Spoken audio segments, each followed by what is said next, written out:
Just wanted to give you all a heads up that right now you can add the Madness Network to your Roku account right there by Roku.com account. Add Prom 2. Check out our preview. We got 10 of our highlighted shows up there for you to check out. Some of our best stuff from the last 4 years.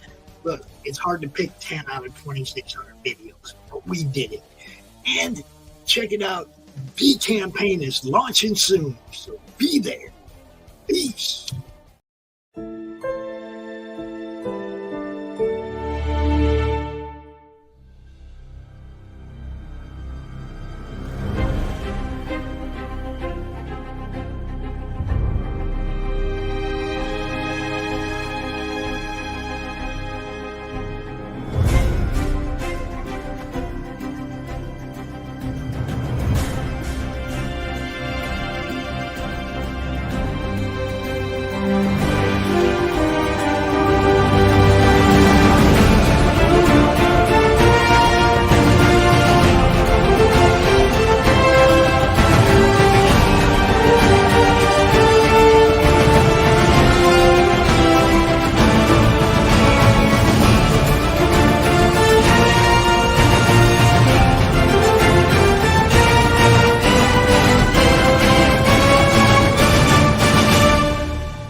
Fairview's coffee has mysteriously gone missing. Mayhem ensues when strange, coffee-craving zombies plague the city. Detective Mickey Potatoes, an overworked public servant, uncovers why ordinary citizens are losing their minds and how to stop the coffee apocalypse. But it involves the mafia. And when you're dealing with mafia crime families, nothing is ever easy. The mafia controls everything in the city, including the police, including him. If he breaks the mafia, they will break him. So, the city is without coffee. The city is burning before his very eyes, but he's powerless. Detective Potatoes has the power to stop the coffee apocalypse, but if he does, he could lose everything.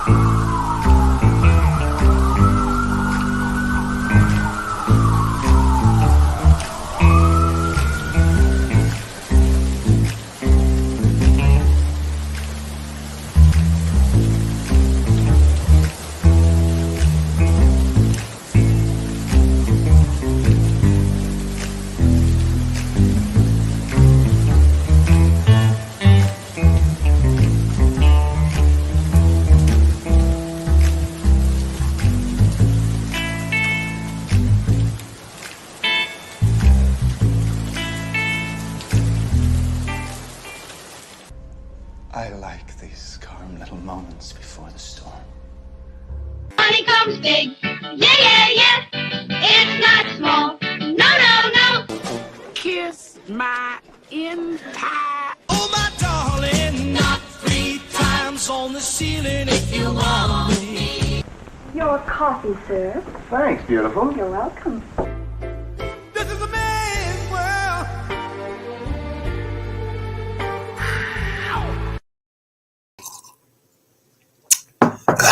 Ow! What's going on, boys and girls? Welcome to the coffee shop. I'm your host, Doc Blalock, writer and artist, creator of Pariah, the Pariah Saga, and A Damn Dirty Thing, book 1 of the Jake Bishop stories. Glad to have everybody here with us. Shadowhawk is lurking Oh, let me see. Dario is hanging with us. Abo Grizz is in the house. Good to see you guys. Let me go ahead. We were having a great conversation backstage. I got to get my guy out here. Roads? Where we're going, we don't need roads.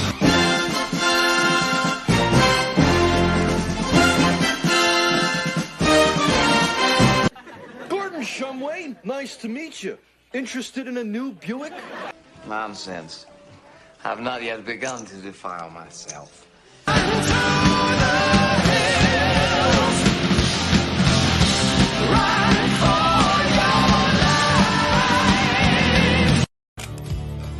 I'll make you famous. Interested in a new Buick? Good morning, Tanner. Good morning. Or good afternoon. Sorry. It is. That's actually good afternoon. I keep forgetting that. We've been moved for a good 12, 13 weeks now, and I still want to say it. Yeah. Hey, Stephen B's in the house. What's up? Hey, what's up, Stephen B? What's going on, Max? Good to Matt, see you. How are you? Yeah, we were talking backstage. It's been an eventful little time here in the comics world. We're losing a lot of the greats. We're going to talk about that in a little while. Mark Miller continues to just own the cancel pigs, which is beautiful to see. And I was going to say this. There was a young man, I forget his name. He's kind of known in the community a little bit. He said, "I don't know if we should be using that word. When you call names, you drop to their level, and you've already lost the fight. And this, that, and the other." And there's a part of me that kind of agrees with that, but the larger part of me says, we've been taking the high ground for a long time, and just getting our teeth kicked in every time we turn around. Maybe it's time to fight fire with fire. So oink, oink, cancel pigs, fuck off. That's how I feel about it. Because you're not saying, "Oh, Tanner, I don't like your book." You're going after people and saying, "I don't want you to have a career. I want to take the money out of your bank account that pays for your kids and your food and your mortgage and your car insurance. Get out of here with that bullshit." Got no use for it. I lived through being canceled once. Yeah. They found out I was cancel proof though, because I've got a big healthy dose of I don't give a fuck and the ability to weather the storm. So just got no use for them at all. I said what we were talking about backstage, this dream project. It's all up in my brain right now, Tanner. I'd rather be writing. Oh man, and I egged it on too. You did. Doggone it. So many stories to tell, so little life left to live. I can't possibly. Hey now. I can't possibly draw and write every story I want to tell. You got to find a collaborator. I got to find a couple of people to collaborate with. Geez. Popeye's in the public domain, boys and girls, and I've got the story. You got the definitive Popeye story, in my opinion. And I've got the artist in mind I want to work with. So, Jason Bascom, if you're listening, I'm going to send you some of my writing so you know I'm not a joke. And let's work on something. Let's work together, brother, to make a really killer book. Think about it, boys and girls.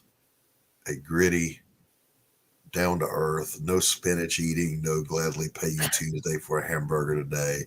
Just a salty old merchant mariner trying to find a little peace and quiet on one dark night. Dark Harbor, Popeye, Dark Harbor. If anybody steals that, I will come after you. Oh man, I'm telling you. I have a lawyer. We got it time stamped here and everything. It's on the internet. Lawyer. It's here forever. I have a lawyer, and I'm not afraid to use him. So much good stuff out there to do. So many good stories to tell. And we've got friends hanging in the chat that tell great stories. Stephen B., Max Devill from Atrocity Press, Abo Grizz, man, those guys are always cranking out the good content. Cranking out some great stuff. You know, Tanner Hurley just had a successful campaign with Satellite Girl, kick-ass book. Can't wait to get a copy of that. Yeah, can't wait to get that out to you. Yeah, absolutely. Yeah, just got to get past this holiday season, and then everything will be in full swing. Yeah, got to get through the holidays. Launching a damn dirty thing end of February, early March. Try to take advantage of the tax refund season, so people have a little disposable income during this shit economy. When you're watching even some of the big guys struggle on their campaigns, you know the economy's bad. The White House keeps saying the economy's great. It's on the up and up. Yeah, everything's groovy. What are you talking about? I know that just based on ramen noodle purchases alone, there's a 208% increase. Are you shitting me right now? Ramen noodles? Well, I saw it just in passing. There was a small article on going through Yahoo. Anyhow, the someone had basically went back and watched Home Alone, and they noticed what he paid for groceries, and so they did the math on it, and it was a 240% increase. Yeah. From the time Home Alone was to now. Yeah, that big ass house the McAllisters lived in would be a 2-room bungalow right now. Think about what a 200 plus reduction would mean to that lifestyle. He'd be a little white trash kid living in a trailer park.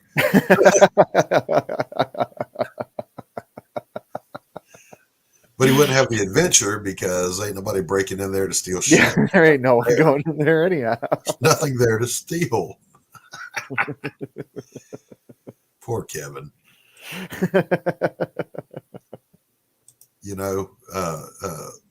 Family services didn't get called in. There was no investigation by DFACS. Yeah. Hell. You went overseas without your kid? Great time to be alive. Then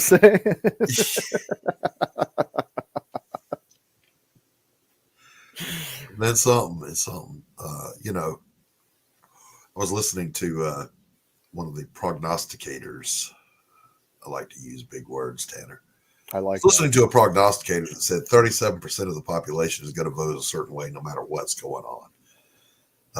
And right now, the current regime is polling at 37%, meaning the only votes they would get if the election were held today is that core base that's going to vote for them no matter what. They could slap baby Jesus and still get a vote. So not looking good. Not looking good. Capfinity hanging out, munching on some popcorn. What's up? What's up? So Tanner, without further ado, we gotta get into some memes. Oh yes. We need some memeage, boys and girls. Here's what we do on the show.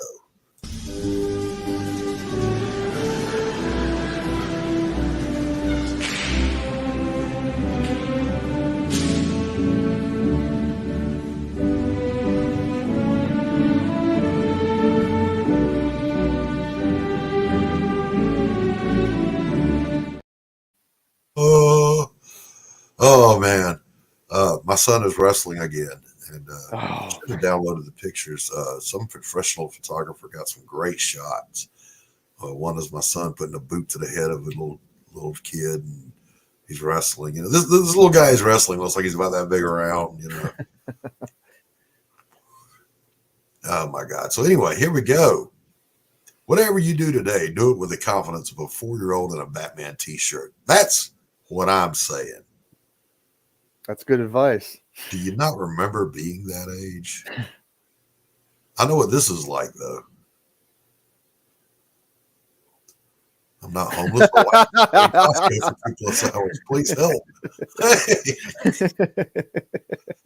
I keep telling folks that if Costco and Target and the super Walmarts, if they just put a husband lounge in the front of the place, where there's beer and sports on the tube, and even a smoking section, their profits would go through the ceiling because the hubbies would just hang out. They wouldn't mind so much.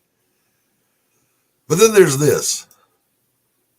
I can actually hear and smell. It's that deep bow. You can. And you can smell that rubber. Now, when we were kids, we would play kickball, which is like baseball, where you run the bases. But they roll the ball down. You had to kick it. It's that ball. But they could get you out by hitting you with the ball, not just throwing it to the base. And I remember I kicked the shit. 3rd grade, I kicked the shit out of that ball, and I thought I had it made, buddy. I rounded first. I was headed for second. And I never knew what hit me. Because this kid who looked like he was 45 years old in the 3rd grade picked that ball up, winged it at my head, and knocked me ass over tea kettle. And I heard the sound. It was the first time I heard that sound. And you never forget it. So this one says the 80s, but this is more like the 70s. This is what, yes, there's beer, there's whiskey, there's Domino's pizza. He's holding a Playboy. He's got a cigarette in his mouth, but he's sitting on the stove.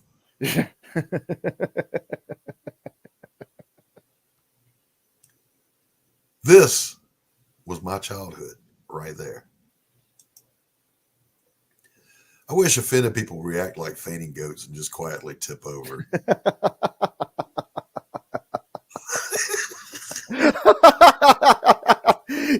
I'm a visual thinker, and I saw that one after you read it. They just go all stiff and fall over. I remember the first time I ever saw the fainting goats. I thought it was some kind of computer-generated trickery. When I realized it was real, I was like, I got to get me one of those goats. Because I would give that thing hell every day. Just scare the shit out of it, watch it fall over, and sit and laugh. Well, my wife wants to get a screaming goat with a fainting goat. And they would go at it with each other. Oh. Or breed them together and it'll go, ah! Now that would be great. You ever look at someone and just get a headache? Yeah, like you can see the dumb radiating off of them before they even talk. If they hey, Billy, how you doing? They got that big bottom lip hanging on and the mouth hanging open. What's up, Billy Power Max? What's up? What's up? Hey, Tree Goblin, how are you? Yeah, husband daycare would be awesome. Indeed. Good to see you guys. So if they got that big bottom lip hanging up, like Bubba and Forrest Gump, and they go, and then they start to talk, you know what's coming next is a big bucket of dumb. It's just going to fall out of their head. Their word hole is going to say something stupid. Note to self, do not argue with people that should have been swallowed. Oh.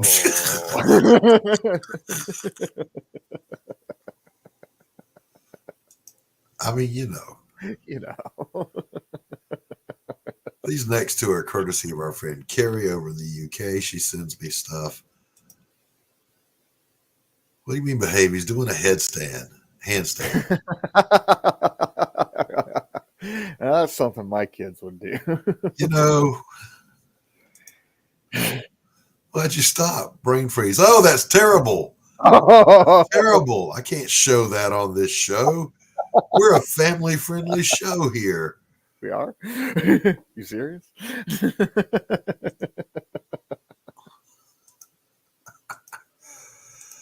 Oh my God. So this has been another exciting episode of Meme Review. I'm not going to play the little thing again. Having too much fun. Some days the memes are just incredible. Indubitably. So I'll go onto social media when I check it. And I scroll through, and Facebook is more about friends and colleagues and family, Then I go over to Twitter and I start scrolling.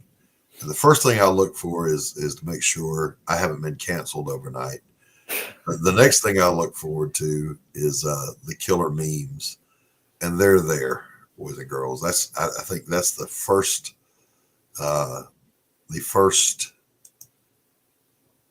source for good memes that I look forward to every day, and they're there. It never fails. It's not a joke. It's not a joke.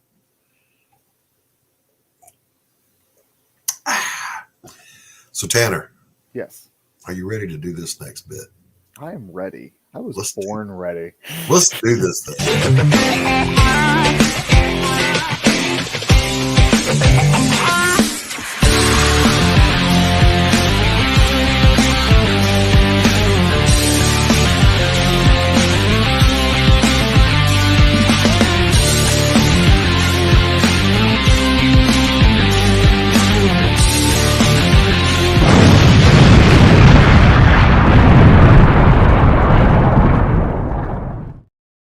Greetings and salutations. I'm Tanner Hurley with another great moments in comic history.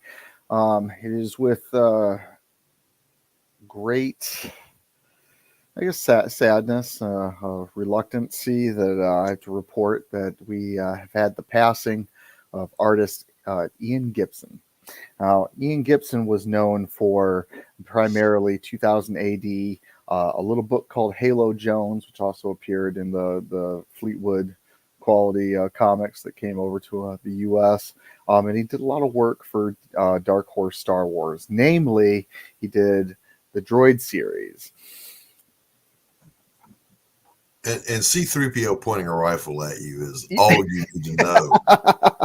You know, he made the eyes look evil. Look at the unique style that he brings to the table. Oh hell yeah!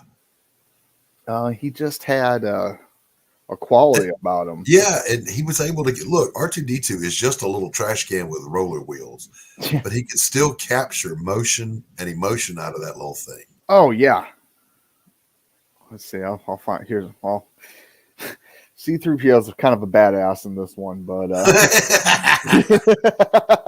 at his eyes, man. C-3PO is all evil. He is. In this issue, he gets a complete upgrade, and I'm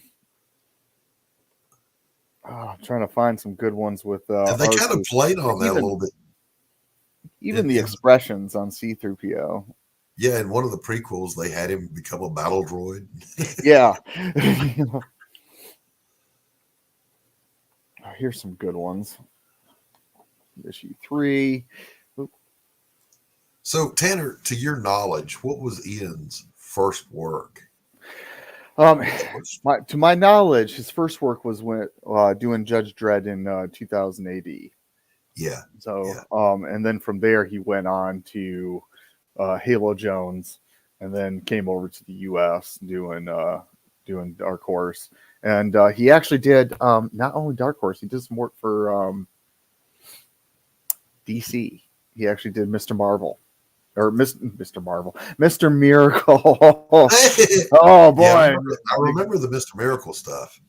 Because I always really liked that character. Great. Oh, great, and his version was great. I mean, he just brings the dynamic to the character and the facial expressions and real animated. Yeah. Ian is, there are certain talents that are just go-tos. You're going to get quality art out of them every time as far as the artists go. And writers, same thing. You're going to get a good story. Then there are some that, you'd have to pay me money to pick up any of their stuff. So fair winds. Fair winds, brother Ian. Cheers. And this has been another exciting episode of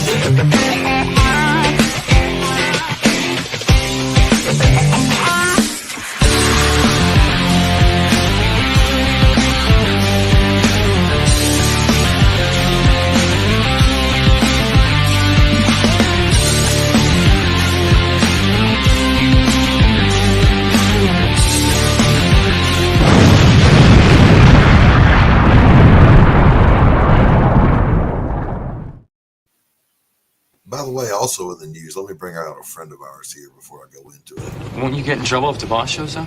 Oh, no, it's the boss here? Hey, wait, I'm the boss. What's up, Pops? Hey. If you're expecting a live version of this on Facebook, fuck Facebook. That's all I got to say. Alrighty then.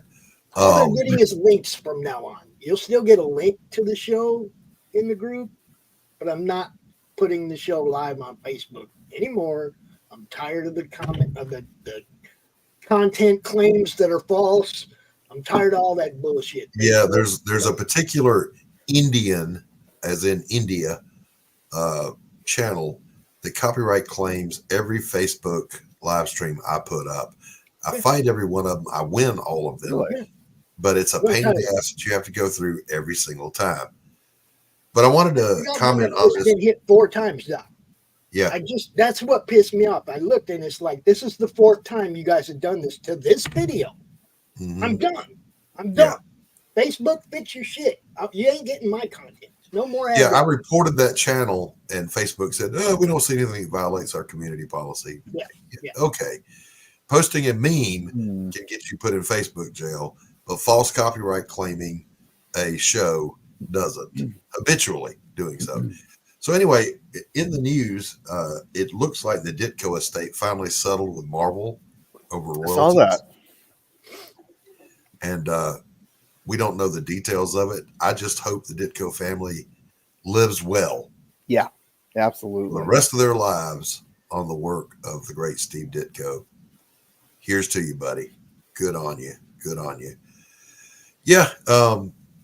So I forgot where the hell I was going. Oh, no, I didn't. I remembered. My brain is working. Yeah. Who did I piss off in India? Yes, Carrie, we already covered the memes. Tree, haven't seen you over in Rex's chat, says Carrie. How did I come up with the idea for a damn dirty thing? One, I love noir. I had just recently watched both Casablanca and The Big Sleep. A couple of perfect examples of noir. Oh, yeah. The character of Jake Bishop, who didn't even have a name yet, has already been drawn into the second Pariah book. And he's very detective noir, the hat, the trench coat, and I thought, you know what? Let me sit and think. And that's what I do. I accomplish more when I sit and do nothing and let my brain just wander. And I came up with the idea of a detective who himself is supernatural and can investigate supernatural crimes. Now, he doesn't normally. He's not. What's his name? The Jim Butcher character. Oh, yeah. He's not out investigating supernatural stuff. He's a normal private investigator who calls himself a ditch wizard because he didn't go to any formal thing like Carmitage or none of that shit. He just knows how to do some shit. And he uses that in his everyday private investigator stuff. So, the typical noir detective is a hard-bitten, scarred and flawed human being. And they're not hard to write, but it's not easy to slide them into a compelling story. So I thought, if this guy's going to go fuck around with Elizabeth Payne, he needs a little bit of a backstory. So that's what gave rise to A Damn Dirty Thing. Thank God for it. So yeah. And I'll say this too. I've had more fun writing Jake Bishop and drawing it than I have anything in a long time. I mean, it's a blast. It's not a chore. It's just something I really enjoy doing. Tanner, did you get a haircut? No, actually, I'm growing it out. It's the opposite. Can't tell, Doc. Can't tell. It's just fucking blowing up, dude. It's everywhere. What is? His hair. It's everywhere. Yes.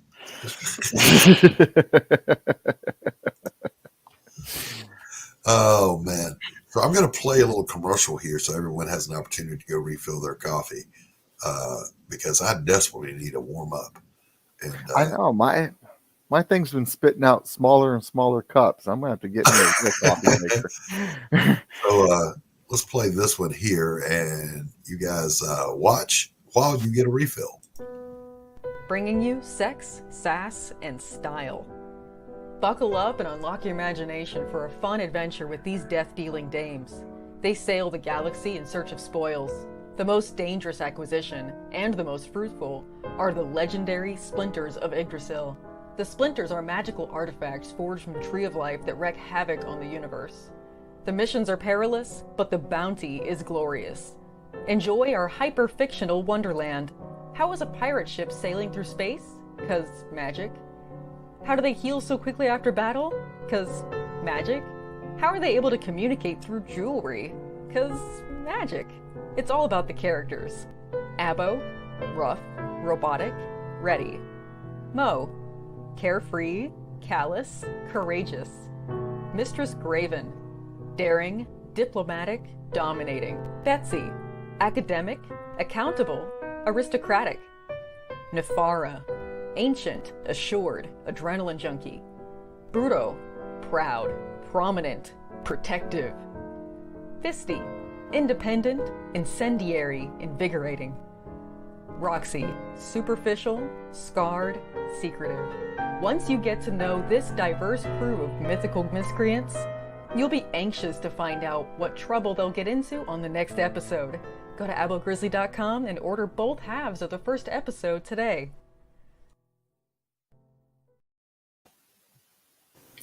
Heck yeah. I love some Abo Grizz.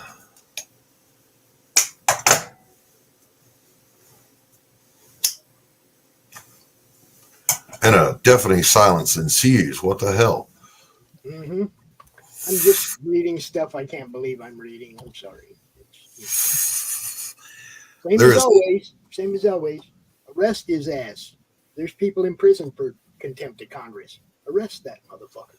Yeah. Well, there's people in jail for contempt, but apparently contempt of Congress is something you can do with impunity. Well, now Peter Navarro is in prison for that shit. Okay, granted. So should that guy. Okay, that should be across the board. It shouldn't be two-tier justice, people. Arrest his ass. That's all I'm saying. That is correct. It was me. Abo, drop your link to your website. There has been a digital remix of episode 1 alpha on the website. You guys should totally check it out, man. These guys deliver consistent, fun, quality books at a very affordable price if you want the actual physical tier. But what's the deal? Is this one going to be physical or is it just going to be digi?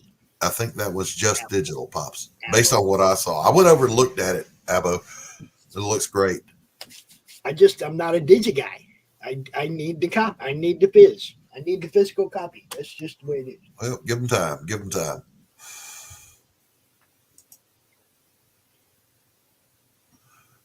Thank you. My wife just got me a new Hawaiian shirt, even though it's just bamboo. It's not really Hawaiian. It is linen, and it is very comfortable.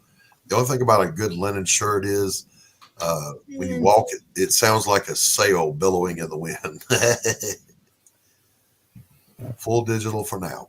Right on. Welcome back, Tanner. Thank you. Carrie was berating you. Oh, I'm sure she was. It's not my fault, though. We gotta basically. It's not my fault. It is my fault. You took a retired senior NCO and stuck him in a house with a Keurig. Well, yeah, I broke the damn thing. It just doesn't give me coffee fast enough. You need a full-on coffee machine, Tanner. You ain't lying. Do I need to get you one for Christmas? Yes, please. I'll send you a gift card. It's cheaper.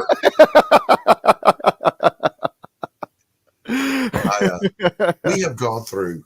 I got asked this question one time here locally because it is well known that if we are conscious in this house, the coffee machine is on. And how many pots do you go through? We go through 3 pots a day. at least, sometimes 4.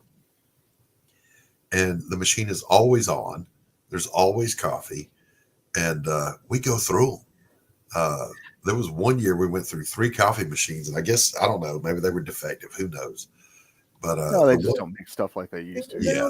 The one we've got right now, the one we've got right now has lasted a good long while. So I'm actually anticipating its death any moment. Everything they make now is made to break, so that you have to buy another one. There's no repair shops for anything anymore. Look, your car gets a dent. They go, oh, it's totaled.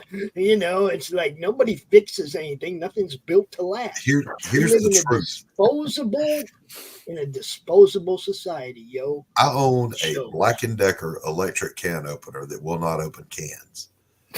It's not unique. It's like the 3rd or 4th one I bought.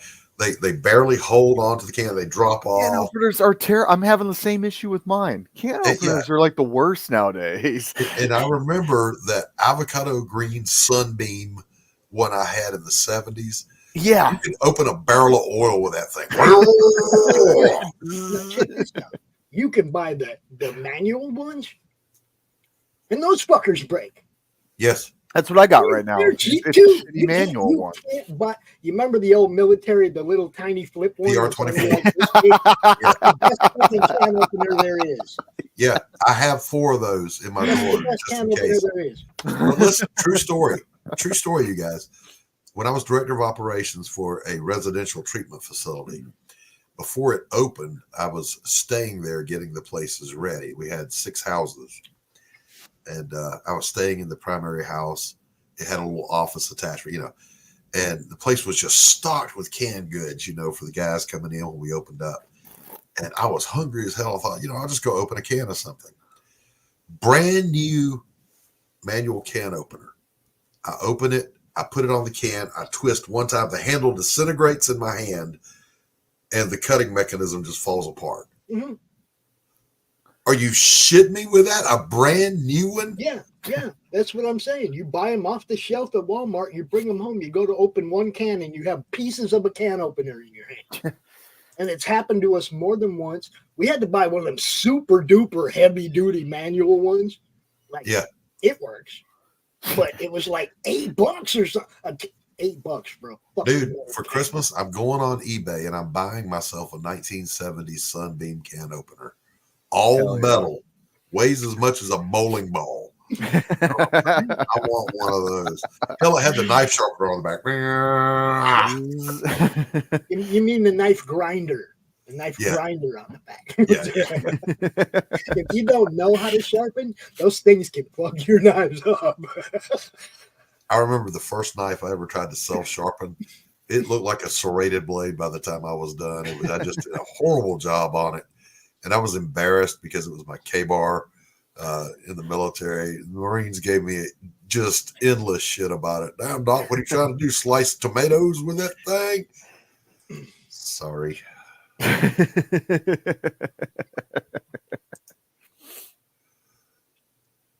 Ringbeards. I don't know what a ringbeard is. What's up, Devil's Air? Good to have you with us. Same hat I always wear, bro. It's good to have you. Part of our Norwegian contingent. Our EU crowd. Here's to you guys. Our European folks. Cheers. Cheers. So I saw a thing. Glenn Fleming sent me I guess an image of the cover of Crikey magazine. Yeah, I got that this morning as well. I didn't know Crikey was still going. I thought he wrapped that thing up, or did he sell it? I'm not. It was his magazine, wasn't it? Mm-hmm. That's why I was under the impression of. Yeah. So I didn't know. I thought Crikey was done. Somebody let me know. Well, Max, he ain't lying. It's what we do, though, Max. It's what we do. And then we get hated for it. Yeah.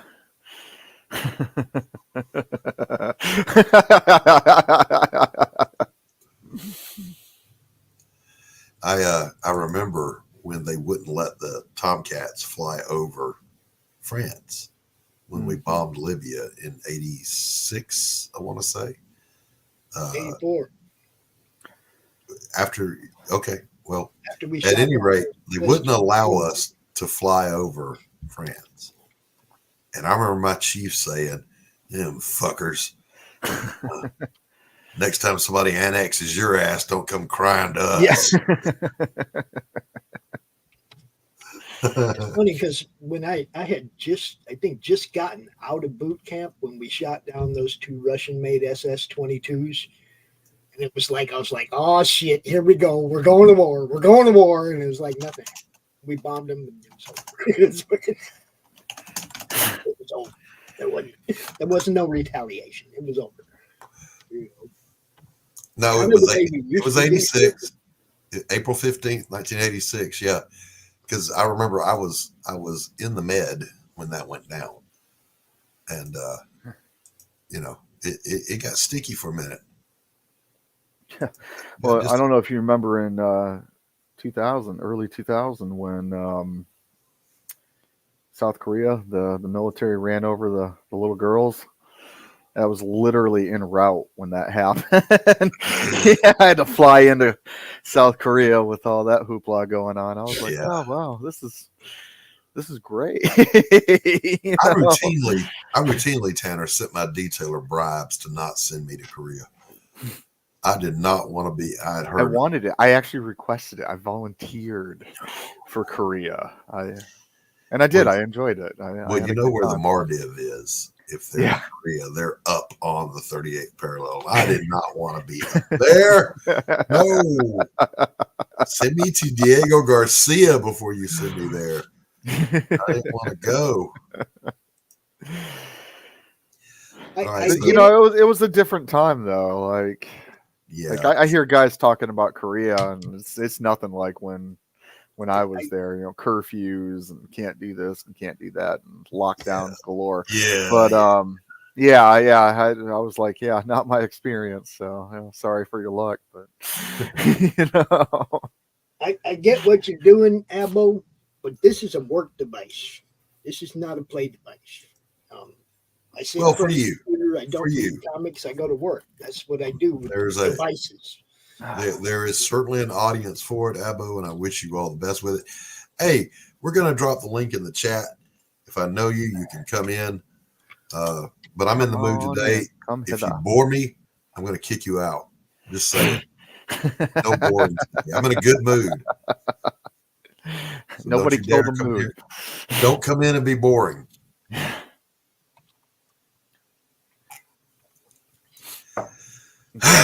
There's something to be said about physical copies. Like, I got it. Look, I can't collect something that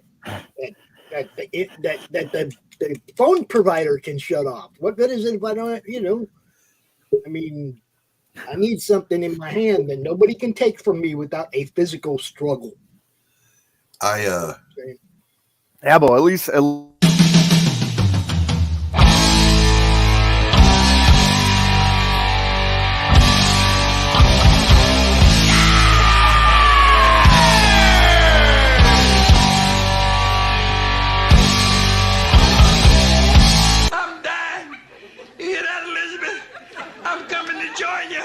I'm 56 years old. Damn! I'm sorry. All right, Mr. DeMille, I'm ready for my close-up.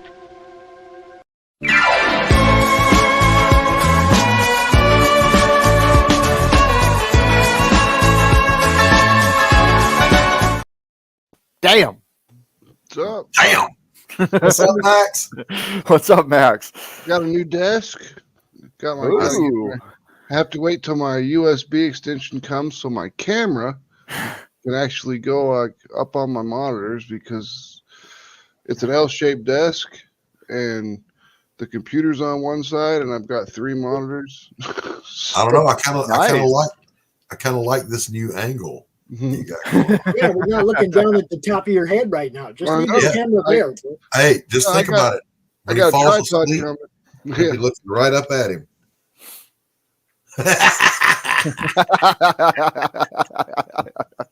Good to see you, Max. Yeah, it's good to see you, brother. I'm here to be boring. No, you can't be doing that. Came in with a fresh new angle, man. That's not boring. Yeah. Still How got to you throw doing? away. I'm good. I still got to throw away the old desk and the box, but I've been lazy. You can see the desk back there and Well, no, we can't. the rest of the word for desk. It's that black bar in the corner. Yep. Oh, okay. All right. Okay. All right. Stephen B's in the back. We're waiting on him to get his devices connected. Come on, Mel.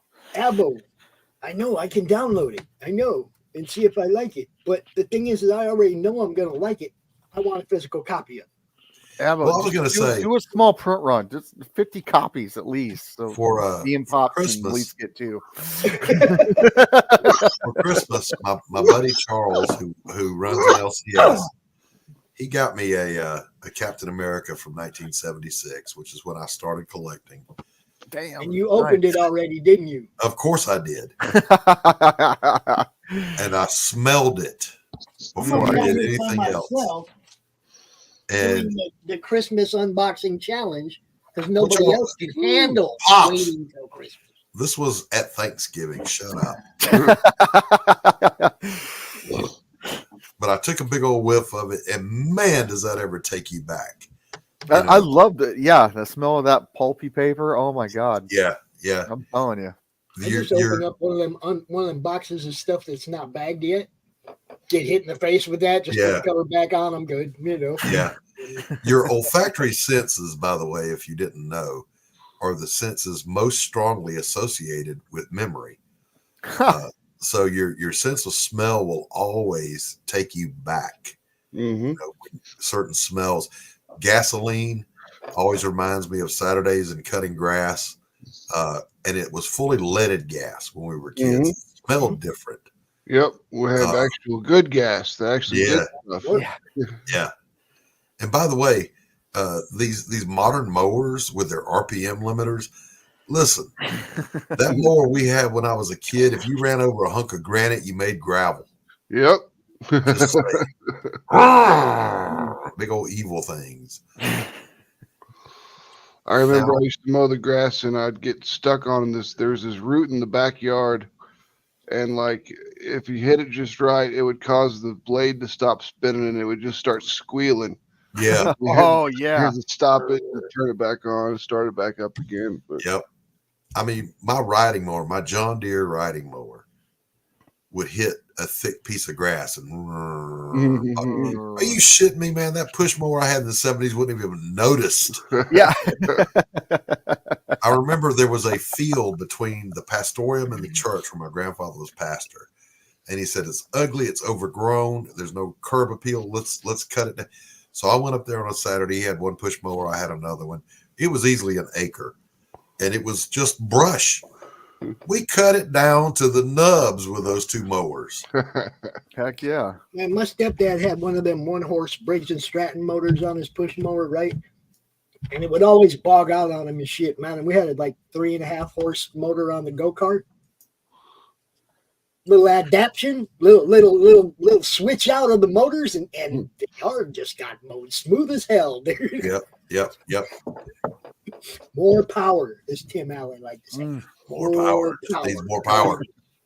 I don't care what anybody says. That's one of the funniest stand-ups I've ever heard in my life.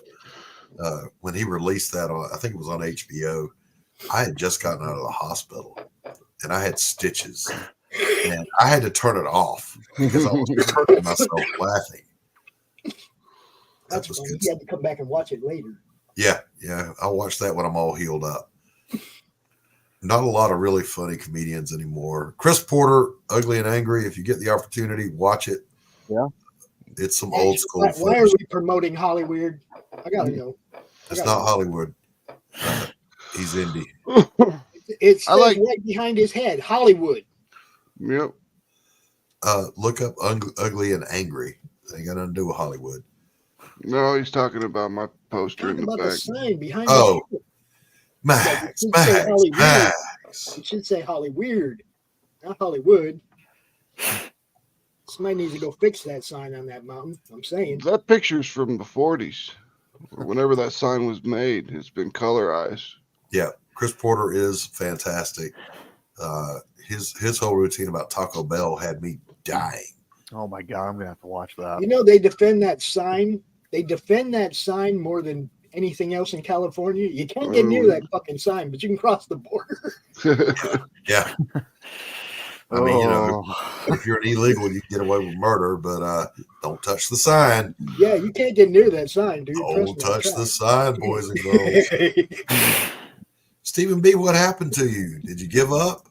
Yeah, he got a little bit of trouble, and he was like, "Fuck it, I quit." He's probably trying to use his phone from work. Oh man, You know, I've never seen Stephen do that. lunchtime. I think he's come out here during a break at work before. I know Shadowhawk is working and lurking, so Shadowhawk, cheers to you as well, my friend. Cheers, brother. Always good to see you. What's up? The guy's a beast of a collector. Yeah.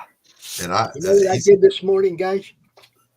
He's rewatched the Laurie Chuck Dixon interview. Mm-hmm. But I watched it on the Roku channel just because it was there, right? But I rewatched it. That's really a good fucking interview, you guys. It's like, it's different when you're watching the show live and you're involved in it. But when you go back and watch the replay and you can't comment and you're not thinking about what I would say and you're just taking in the show, I never think about what I'm going to say. I just open my mouth and let the words fall out. Just vomit. Yeah. Just vomit words. Fuck it. Well, that was like one of her very first shows, like way back in the beginning. We didn't even have her own thumbnail up on that show yet. Yeah, Pops, today is our 60th show. 60th show. Are you shitting me? We've been doing this for 60 weeks. And Laurie's been doing it for 65. This was her whole last year. I quit. I don't commit to things like this. Sorry, Doc. You signed a contract. Even though your contract was only for 2 years, you got 6 years of inactive ready reserve. Then you get those wonderful papers that say involuntary extension. I got that happened to me twice, Max. Twice. Stop loss, boy. Get you. See, and that's the problem with signing the papers the first time. Now they own you, whether you want to admit it or not. They own you. You know, it's like they can come back and claim you whenever they want. The first involuntary extension I got in the military. One, I was a little bit flattered because they said, "Well, your Creo group is extremely rare. Yeah, you're Creo group D, so you got to stay." Mm-hmm. I was a little flattered by that, and it was also at a fairly good time for that to happen. The second one, I was so ready to be in 1st Civilian Division, 1st Civ Div. I'd already planned on getting out. I needed to be out of here. I was going through a hate fest with this particular NCO that I wanted to kill. And then they's like, "We're gonna extend you." No. Play that intro, Doc. Or he pops out again. I'm on this.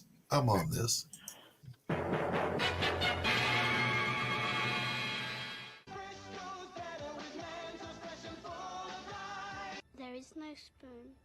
Pinky, are you pondering what I'm pondering? I think so, Brain. But isn't that why they invented tube socks?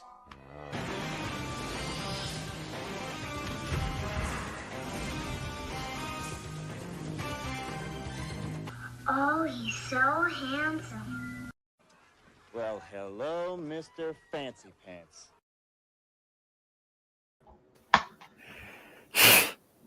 See? Welcome, Stephen B. Welcome. Not saying he's a clown show. Is this because I didn't want to be bored? Okay. I'm gonna join Stephen B. You guys are ridiculous. Yep, clown world, yo. My nose is already big enough. I don't need any help. I don't understand how clowns wear these because every time I put the thing on, it comes out my nose. I can't breathe. Can't breathe with that on. See, that's why you get the styrofoam one. It just like clips on your nose. They don't. It looks like a butt on your face instead of. They don't do a lot of talking though, Steven. So that's what the horn's for. Yeah. You got to get some of that spirit gum to hold it on there, so you can get crazy with it hanging on there. Stephen B., what are you doing today? Finishing up on Last Days of Batman. I'm on page 22. All right. How many pages total? There should be a total of 30 pages, but from the way this looks, I don't think I'm gonna be able to make it all the way up to 30. It would just end up.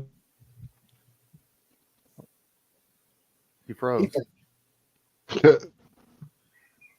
Dramatic pause. Oh man, I broke him. Look at him. He's like doo doo doo doo. Yeah. You're back. Froze on us for a minute there. So Billy is in the chat. Billy, when are you launching this campaign? Billy. Once this is done and inked and everything, this goes straight to Carol. Well, you cut out a little bit. You were saying Going to something Carol. Going to Carol for colors. Yep. He Pelosi'd.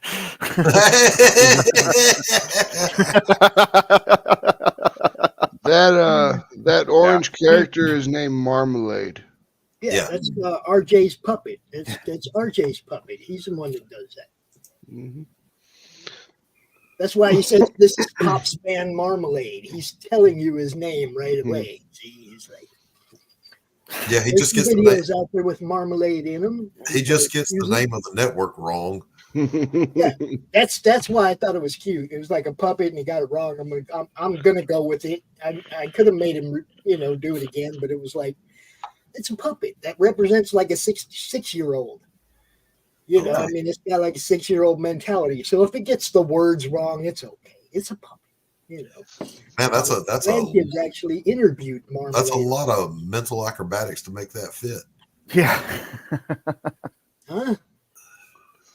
Little kids say stuff backwards all the time, man. Yeah, okay. We got to play an ad from one of our sponsors here. Listen, if you sponsor the show, you're going to get played on every single show. So here we go, boys and girls.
Cindy Koepp, a great friend to the channel, a tremendous human being.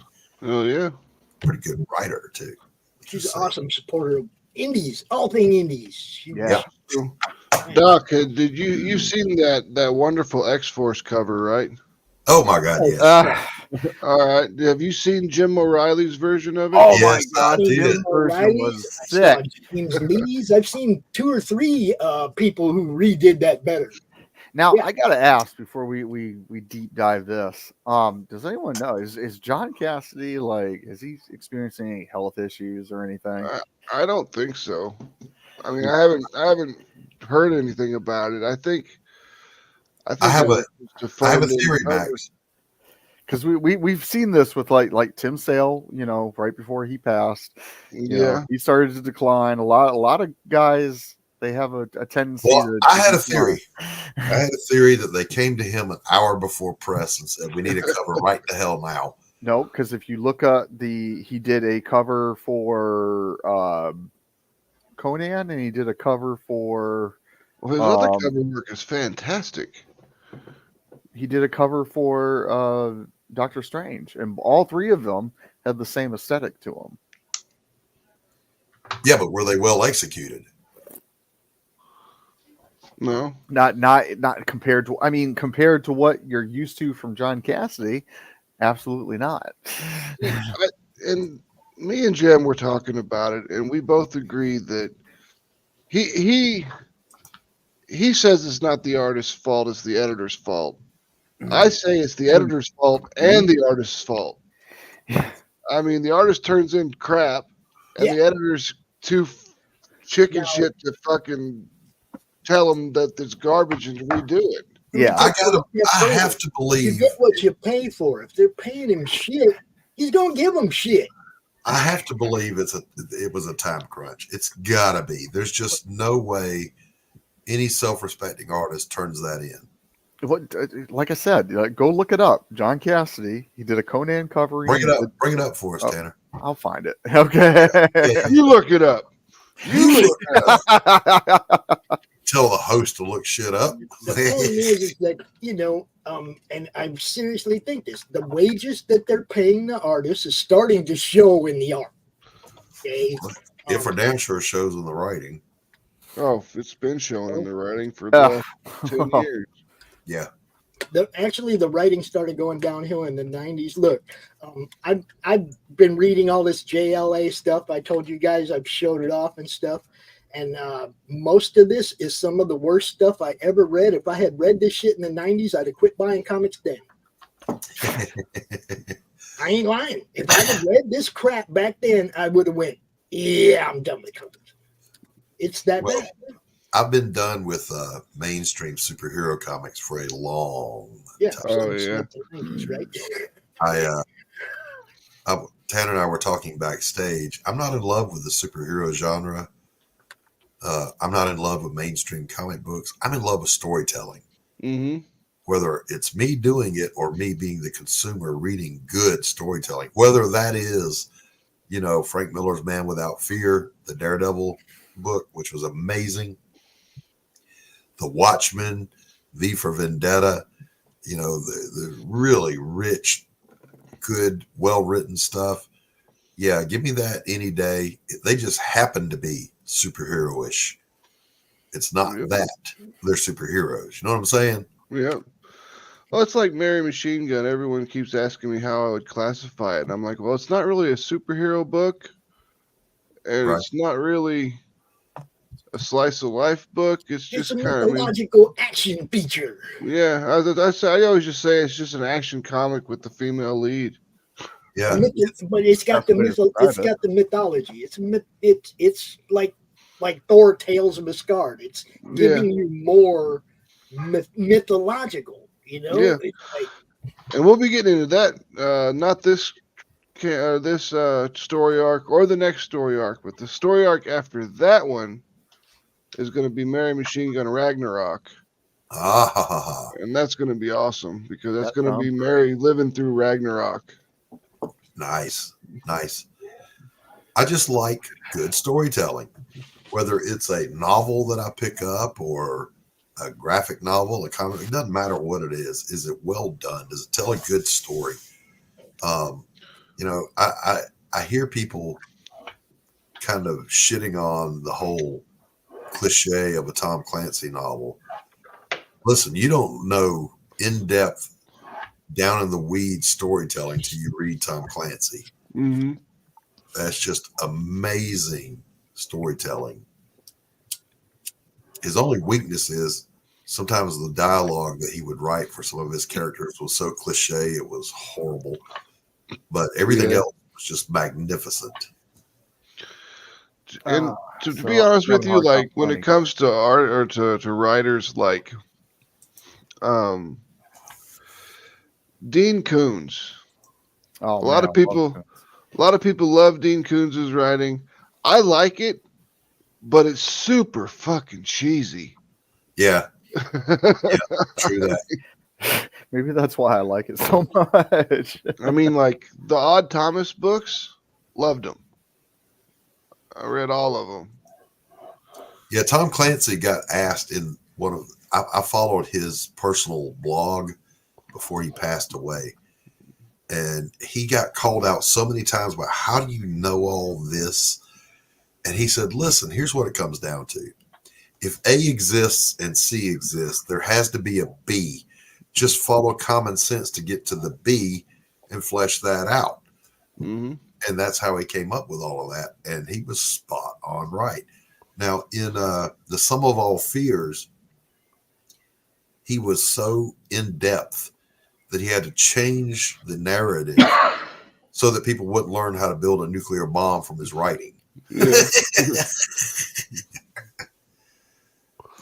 That really pissed me off when they made that movie, because they made them like out to be like white supremacist guys. And I'm like, why? What happened to just the terrorist dudes? I mean, that makes more sense.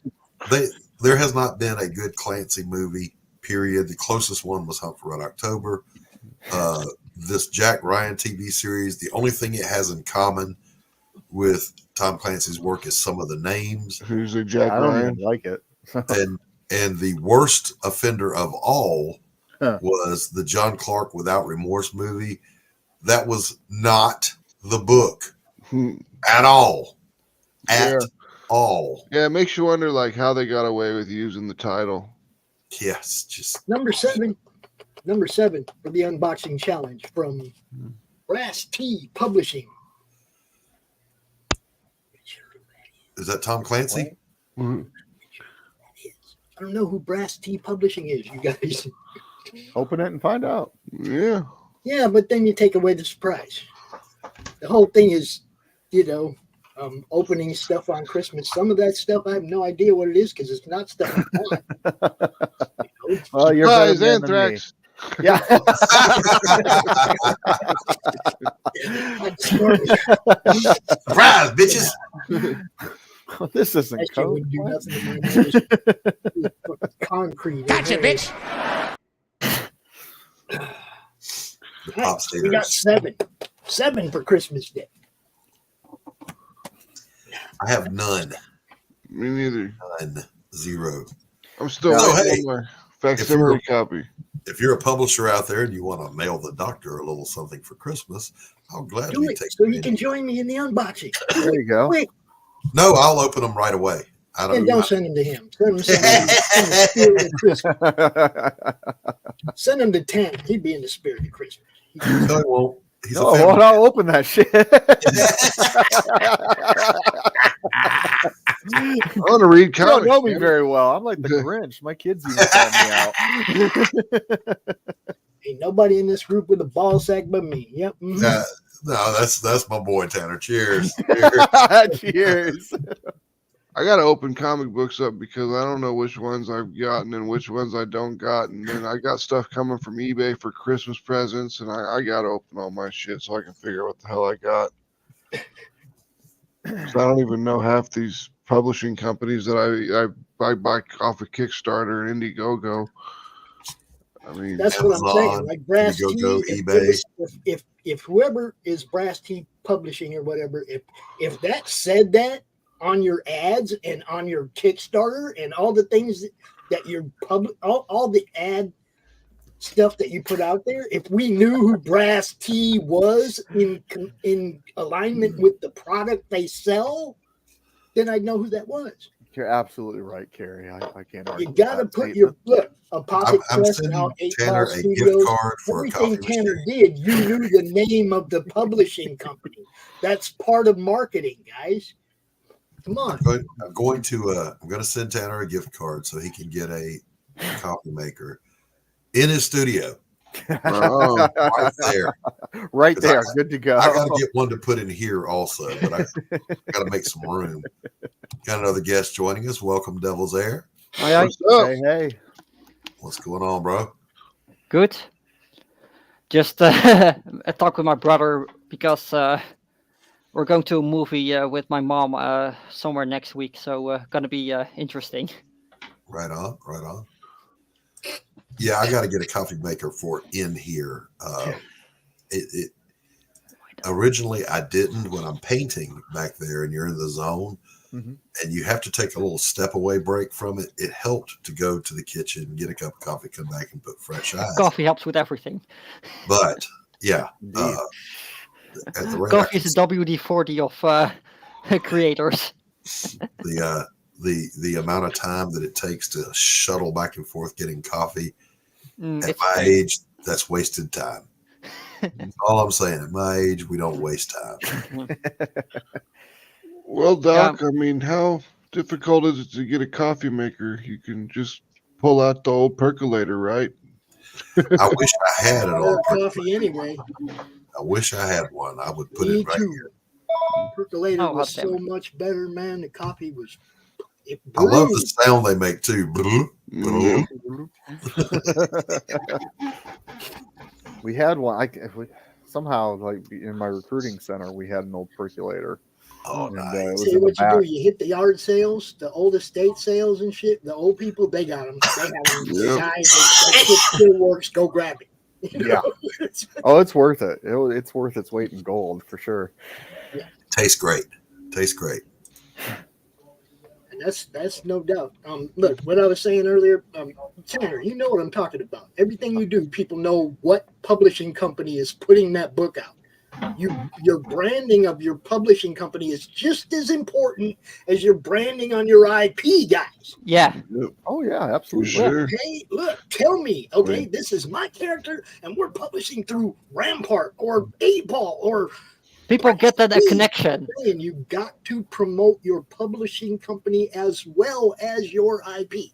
Yeah, because then, like in the 80s with Image, people then start to get TMNT with Image, like. You just gotta brand. It's gotta be branded. Okay. I should know whose book that is in that box. I should know, and I don't because they're not telling me this is the publishing company that book comes from. Yeah. Okay? Yeah. I mean, we pimp your publishing company as well as your product. So this is my new logo I designed just yesterday. I like it. Nice. That's a long tower. It's a rampart. So the old one just didn't convey the sense of scale, and it didn't work. So went with this one. Hope this one is a little better.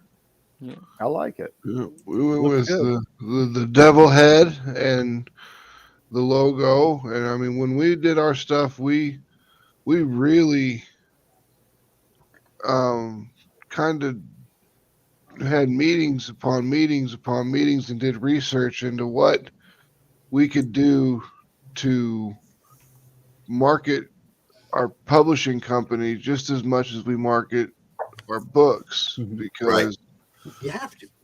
People build up connections. Like everything Max does is attached to Atrocity Press. Every time we say, where can we find you, Max Atrocity Press. He doesn't say Mary Machine Gun. No.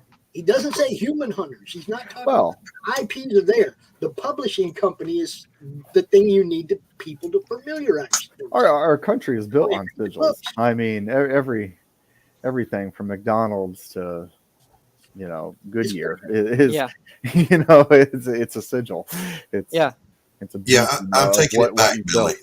I'm taking it back. The Jehovah's Witnesses don't get to lay claim to the Rook chess piece or the ramparts. Taking it back. Taking it back. Yeah, I'm getting myself a copy of AR-13L, so that's gonna be fun. Ariel, yeah. A little Burke mate. So yeah, that's a good looking project too. Yeah. I talked to that guy on a different show. He was on with me, and he was a pretty cool guy. They literally, I had an interview. I saw an interview with him on what's it called again, Iron Age Night, and they said, and also on Literature Devil, he said that like this started as a shitpost and became reality. So yeah. The same thing as with their other IP they were working on with Cocaine Shark. Started as a joke, became reality. So the Mythicals, of course, looks fantastic too. So let's take a minute on that. I've had. I told that moron not to take out my Tchaikovsky tape. No matter, let's get started.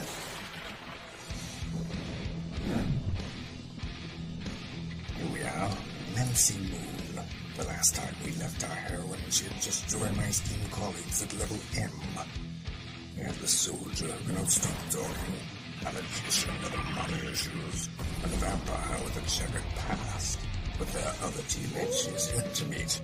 One in particular might be a little bit shocking for her. I do hope she's not allergic. Back it today, won't you? Like right now.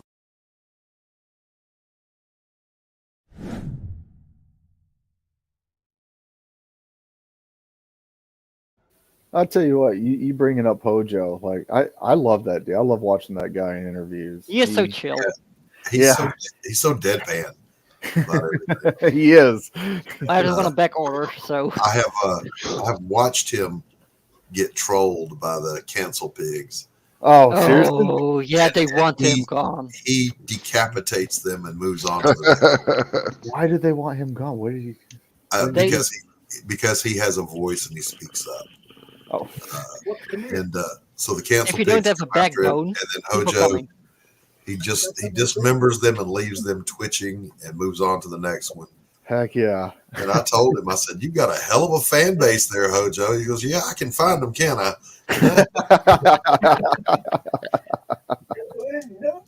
Rocky. Hey, Doggo Cat.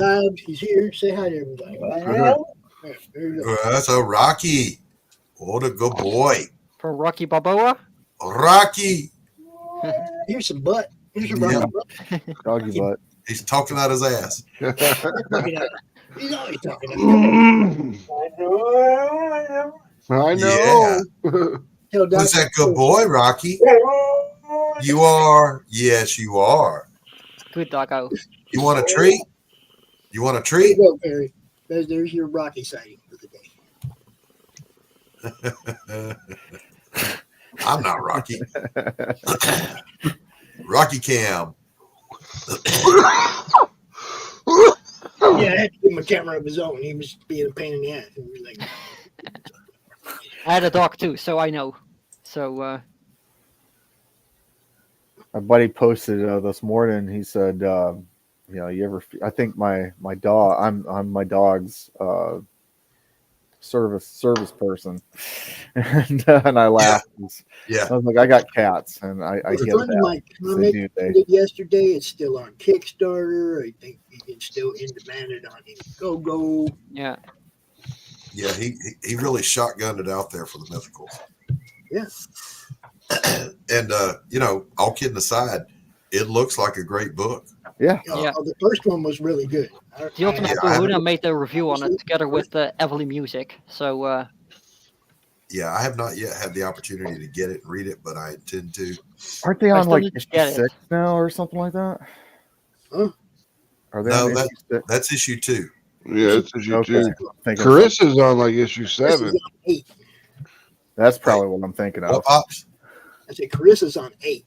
Yeah. Mythicals is on number 2. The first issue was really good. It set a solid foundation for where the story's going. I really like. I even told him, it's like not knowing exactly where the story's going. I love the way he set it up and left mystery. Yeah. Yeah. It was good. It was a good setup. So, the same thing. The one critique I would have is a vampire with a checkered past. Is there a vampire that doesn't have a checkered past? They need the tropes. Like I'm a good vampire. I drink beet juice. I've read Winnie Pooh Demon Hunter now, and it's a fun story. Nicholas Mueller's book. So it's a fun book if you just want action and a bit like Demon Slayer. Mm-hmm. Demon Slayer vibes, but then with different IPs in it, like Winnie the Pooh, the Red Whistler of Hamel. I don't know exactly the English version, Red Piper or something. Evil Queen, stuff like that. It's fun. T also in it in the issue. It's a fun. Well, I mean, let's face it. Winnie the Pooh Demon Hunter writes itself. Yeah. I'm waiting for the second copy to come out. Like this one, I just had fun reading. I just need to read it again before I get my review out on the site. Because first one is reading for fun, second is reading for threats. I think there's only one person that could one up that, and that would be Lucifer Storm himself. Yeah. Let's just say, I was see the horror movie based on Winnie the Pooh. I haven't seen it yet. That? Not yet. That cracked me up. Blood and Honey. Yeah. Fucking hilarious. It's a cheap movie too. It's a cheap one too. I believe $12 million or something. It was fucking funny though. I mean, I don't look at horror movies the way most people do. They crack me up. And when you add Winnie the Pooh to a horror movie, holy shit, it's gonna make me laugh no matter what. It was funny, but it was not a very good movie. Well, yeah. I didn't say it was a good movie. I said it was hilarious. Yeah, it's funny. Which movie are we talking about? It's called Winnie the Pooh, Blood and Honey. Oh my God! Here, I'll or. All right, it's hilarious, Doc. We have reached that point in the show, boys and girls, where it's sadly time to say goodbye. Oh, I came in at the last moment. So we'll send it around the room here. Tanner, tell people who they are, where they can find you. I'll tell you who you are.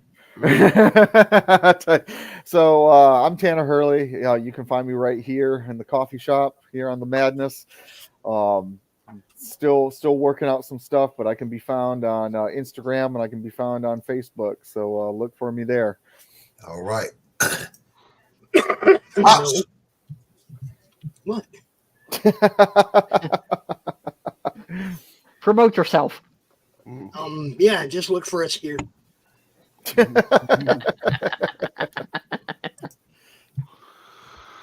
All right, I am Max Devill, owner, founder of Atrocity Press at atrocitypress.com. You can drop by that site and you can find all of our social media links. You can find all of our news that goes up a week before it hits social media. So always check back on the site to get the best up-to-date information from Atrocity Press. Plus, it's got our shop where you can get our books physically or digitally and our merchandise. So go by, drop by, pick it up, and have a good time with it because we've been selling digital trade paperbacks like crazy. Nice. I mean, I get 2 or 3 sales every couple days. Very cool. That's pretty good. All right, that's Atrocity Press. Max Devill, Stephen B. Hey. Hi. You can find me here on YouTube under Boldcat Studios. You can find me on Twitter and Instagram. All right. All under the name Boldcat Studios.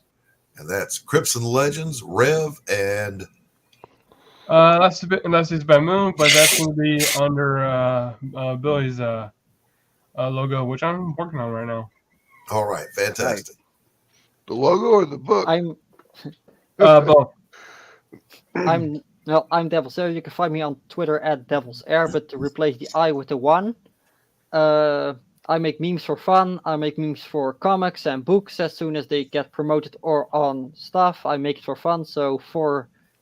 I'm on Discord and Gilded, also on the name Devil's Air, and I'll be hanging out here when I can. So. All right. Hey, I'm Doc Blalock, your host of the podcast that won't rust, bust, collect dust, kink, stink, turn pink, or rattle the seams of any season for 90 days of your money gladly refunded. I am the artist and writer behind the Pariah Saga and A Damn Dirty Thing, a supernatural noir tale coming soon. Thanks for hanging out with us. It's always a pleasure. The chat, you guys are everything. And Pops, play us out of here, will you? Peace.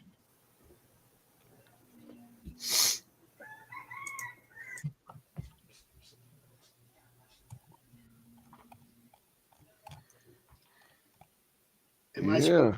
No, I don't see any ads. Yes.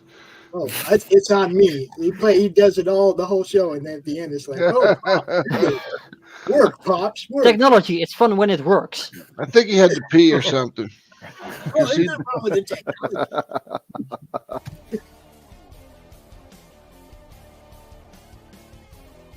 Just wanted to give you all a heads up that right now you can add the Madness Network to your Roku account right there by Roku.com.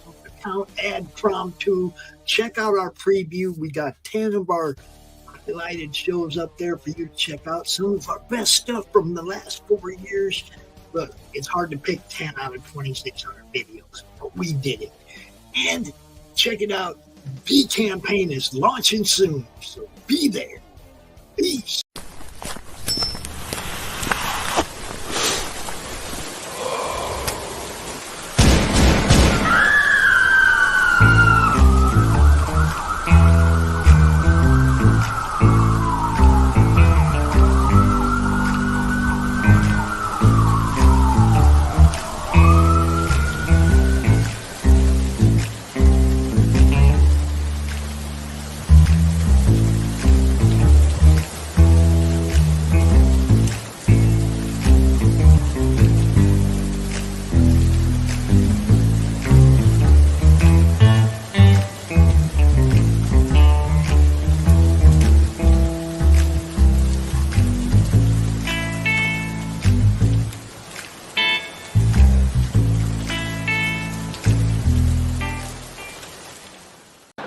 Look, I don't mean to be rude, but I'm tired of talking to you.